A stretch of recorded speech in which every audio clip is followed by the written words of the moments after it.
Chapter 274 Lambs and Wolves, in Muslim Societies, Part 9. From Mr. Mahjoub al-Hilali's house, the friends decided to go directly to Mr. Osman al-Tayyib's main office. They are very disappointed by their visit to the politician. They felt he had openly challenged them. Wherefore, they are sad and silent on their way to the business tycoon's office. They are walking as if they are in a funeral procession. Their hearts are filled of a mixture of anger, fear, anxiety, determination, dread, disappointment, and somehow boldness and courage. When they entered the office, they expressed their desire to meet the wealthy businessman. They had been told by his secretary that they couldn't meet him unless they had a prior appointment. They said to her that if they did not meet him, he would be in big trouble because they had an important piece of information for him. She tried to know what is the information, but they said to her the whole matter is urgent, private, and confidential. She would still have refused, but due to Sami's pressure, she agreed to send their request to her boss. As soon as the request reached Mr. Osman al-Tayyib, he called them in. When they walked in, the friends are surprised to see the virtuous Mu'allana Sheikh Marzouk is present also to receive them. Before they can overcome the shock, Mr. Osman al-Tayyib stood on his feet and welcomed them in a friendly manner. Some of them felt as if they had walked inside a lion's den, and instead of finding him alone, they found a tiger too. They doubted that Mu'allana is there accidentally. They guessed that he had already told Mr. Osman al-Tayyib of their encounter with him yesterday. Most probably, the old man had prepared himself for any possible physical attack. Mr. Osman al-Tayyib asked his son to introduce his friends to them. "This is my father Mr. Osman al-Tayyib," said Sami angrily, "and this is his friend Mr. Sheikh Marzouk." Mu'allana Sheikh Marzouk, who believed that he was born a Mu'allana and would live and die as Mu'allana, felt very much offended when he heard his name being called out for the first time without that precious title. He is almost tempted to call down a heavy curse on Sami and on his father who begot him, but somehow controlled his fury. "This is Miss Frida Ibrahim Mustafa Gabber," continued Sami, "and this is her sister Intisar. Intisar is my fiancée. And that is my friend Salah Hassan Salah, and that young girl is Firdaus. She is the sister of Frida and Intisar." As soon as Sami finished the introduction, Mu'allana stood on his feet and pretended to be leaving, but Mr. Osman al-Tayyib stopped him by saying, "Please virtuous Mu'allana sit, and what my son has said wipe it on my face." The blessed Imam obeyed his friend and sat down. "I am glad to see your friends, my beloved son Sami. Why don't you sit down?" continued Mr. Osman al-Tayyib. The friends at last are told to sit down. Immediately the peon came in holding in his hands big tray full of soft drinks. "Please have your drinks." While the friends are having their soft drinks, Mr. Osman al-Tayyib and his friend began to whisper some secret words to each other. After that, the old man opened his suitcase and removed out of it some photos and gave them to Mu'allana to view. With every photo, Mu'allana's face changed from angry to serious to sad until it became ugly. Thereafter, the photos are passed over to Frida and she is told to have a look at them and show them to her sisters and their boyfriends. When the photos reached Sami, he is shocked to see his own photo holding Intisar in his arms, and both are in a deep love intimacy, kissing each other by the river bank. He saw the sulky girl offering her lips freely to her new boyfriend Salah under a tree. After that he saw his beloved lying on a bench by the river bank and her head is buried under his body. The photo further showed Intisar's legs are uncovered and her inner dress is clearly seen. That photo filled Sami with great indignation and wrath. His anger is magnified when he saw that Intisar is covering her face with her hands and began to cry. Firdaus also went into crying. Frida and Salah bowed their heads in shame. Sami knelt before Intisar and took her face in his hands and looked into her eyes, which are flooded with tears. He kissed her lips once, twice, thrice, and both went into deep love intimacy. The blessed Mu'allana, who had neither experienced nor seen a kiss before, closed his eyes. Mr. Osman Al-Taib, who interpreted Sammy's daring act as an open adultery, began to shake and tremble. Salah and Frida lifted up their heads. Firdaus stopped crying and her tears ceased. When the lovers continued to hold and kiss each other, Mr. Osman Al-Taib stood on his feet and screamed loudly on them. "Get out of my office, you fugitives and vagabonds!" Frida too stood on her feet and screamed back on the outraged old man face. "We are more clean and good citizens than you and this evil man. What do you want from me? Sammy is no more my son. From today I disown him. Take him and go. We have not come to take Sammy. We have come to talk to you about the wicked conspiracy that you and Omar and this impostor have done against my innocent sisters. Go to the court and lodge a complaint against us." "Of course," shouted Salah in anger, "this matter would be brought before the High Court because it is not only a crime against Frida and her sisters, but against humanity as a whole." Mr. Osman Al-Taib said, "Mu'alana, this case would not be brought before the High Court. It would be dealt with at the Sharia court, and we are the people of the Sharia. Are you not ashamed to defend an old man such as this who wishes to marry a girl that is younger than his son?" said Salah. "So, what is wrong in that? It is an acceptable Islamic tradition," said Mu'alana. "Our blessed Prophet Muhammad, may the prayers and peace of Allah be upon him." "May the prayers of Allah be upon him," said Mr. Osman Al-Taib. When none of the friends has repeated the compulsory praise of the Prophet Muhammad, Mu'alana rebuked the devil and asked forgiveness of Allah for himself and for his old friend. Then, he continued to say, the Prophet had married Aisha, the mother of all faithful Muslims, when she was 6 years old and he was over 50 years of age. "We would not accept it even though the Prophet had done it because morally it is wrong," said Sammy. "Shut up, Sammy," shouted Mr. Osman Al-Taib, "is it not enough what you have done in front of my eyes with this bad girl? And also you have dared to speak against our holy Prophet and his righteous wife."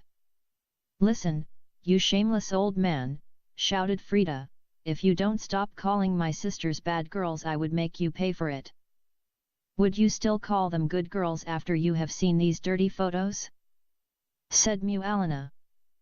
"Do you still hold these photos against us?" asked Salah.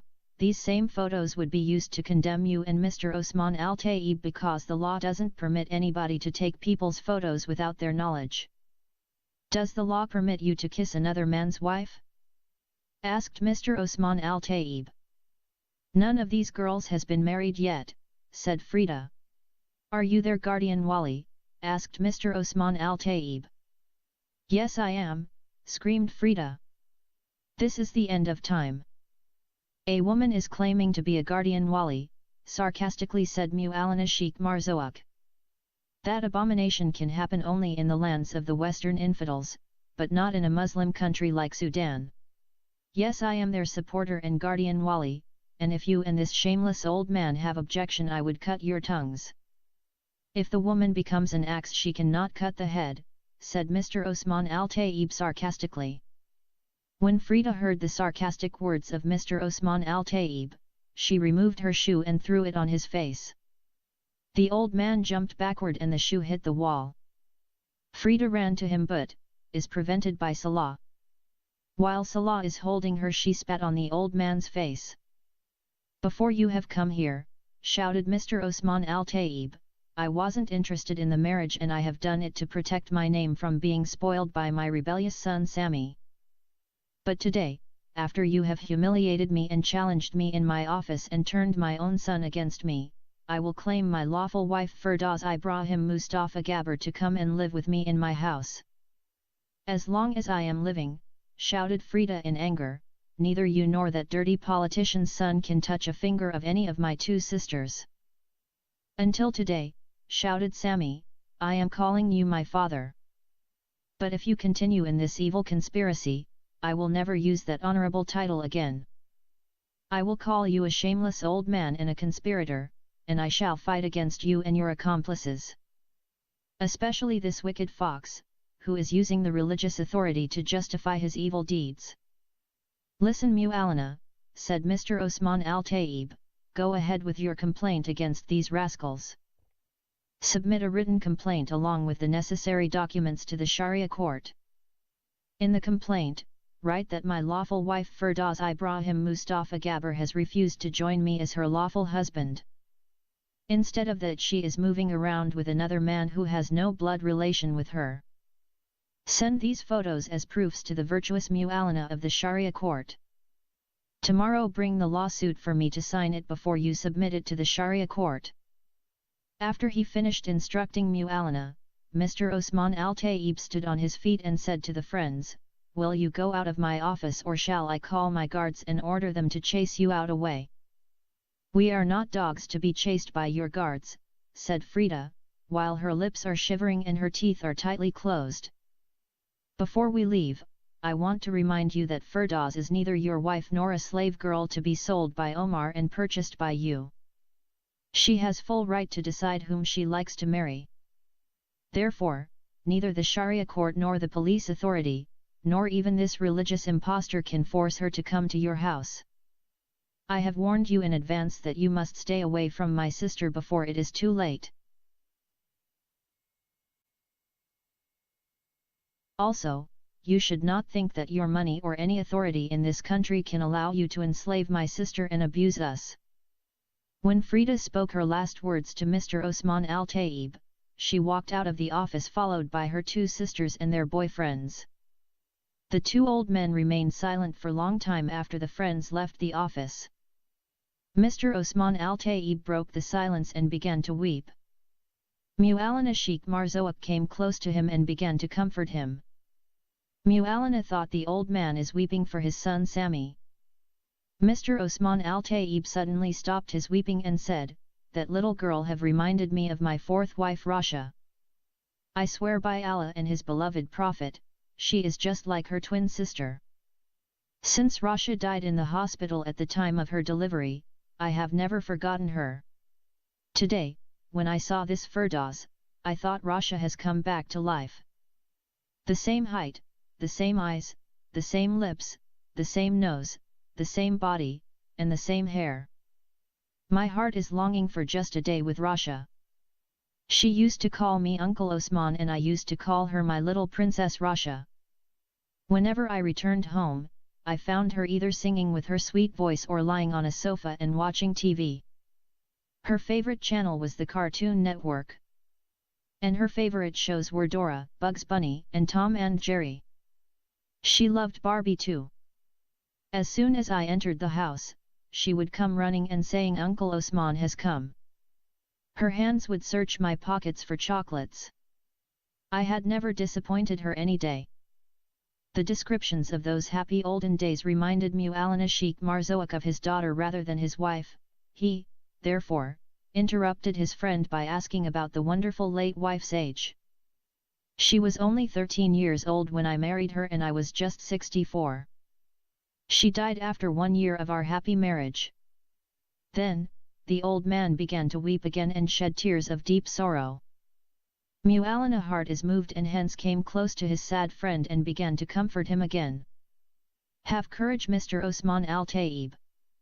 She is now in paradise waiting for you to come to her. You will see her again, and not only she alone, but Allah will give you 40 beautiful virgins with her. And hence your joy will be forever and ever." When Mu'allana realized that his words are not comforting his weeping friend, he drew near to him and whispered in his ears, "Don't forget that Allah has given you another twin of Rasha. She is as beautiful as her name means, paradise. She is soon going to be your paradise on earth." Those last words of Mu'allana fell like the dew of heaven in the old geezer's sorrowful heart. Meanwhile, after the confrontation with the conspirators, the friends went to Intisar's house and began to discuss the serious problem they are facing. They had gathered enough information about the wicked conspiracy. But somehow, they felt that some important questions must be answered before they should approach a lawyer and fill their complaint. The first question which is raised by Salah: how did Mr. Osman Al-Taib come to know about the mad love of Hassan to Intisar?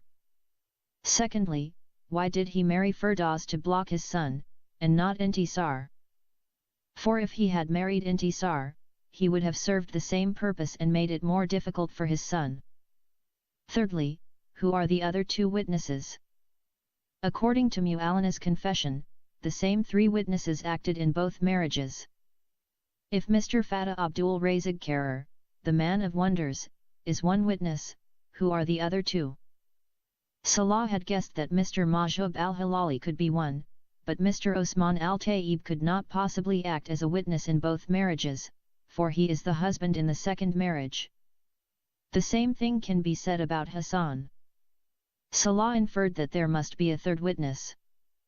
That third witness, according to Salah, must be the so-called social advisor who directed Mr. Mahjoub al-Hilali and his son to Omar. That same person might also have advised Mr. Osman al-Tayyib to go to Omar. That person already knew about the enmity that existed between Omar and Firdaus and Intisar's family. In that case, only a close friend or a relative would meet such condition. Frida and her sisters tried hard to figure out such a person among their relatives and friends, but they couldn't. Salah concluded that the third witness most probably was the mastermind behind the two evil conspiracies. Nevertheless, the friends did not find any clue to lead them to the third witness. The only place that remained for them to know who he is the Sharia court. As soon as Salah mentioned the Sharia court, the other friends showered him with many questions. What will the Sharia court do if my sisters refuse to attend the trials? Asked Frida. Mu'allana of the Sharia court will pass his judgment on their absence. Accordingly, Ma advises that they should appear before Mu'allana and try to convince him about the unlawfulness of the two marriage contracts, said Salah. What will happen if we can't convince him? Asked Intisar. He will then pass the obedience sentence, replied Salah. What is the obedience sentence? Asked Firdaus. According to the obedience sentence, the disobedient wife will be taken by the police to her husband's house. The two sisters got frightened when they heard such a possibility of being taken by force to their so-called husbands. When Salah saw their frightened eyes, he added, I didn't mean to scare you, but that is what it's supposed to happen if you cannot convince the Sharia court. However, in this country, the Sharia court is not the final authority. There is the High Court. We shall refer the case to the High Court, if we fail to convince the Sharia court. If the Sharia court pass their judgment, will it immediately send the police to our house? Asked Intisar. Not immediately. They have to send first 3 requests for the rebellious wife to join her husband, but if she refuses to respond to those requests, then the Islamic court will send the police. I will never allow the police to enter my house, said Frida. Well, you can resist them, but you know what the cops do in such a case, said Salah. Let them do whatever they want to do to me, but they can't force my sisters to follow them as long as I am in this house. They can take them only if I am dead. Don't worry, Frida, said Salah, it won't reach that far.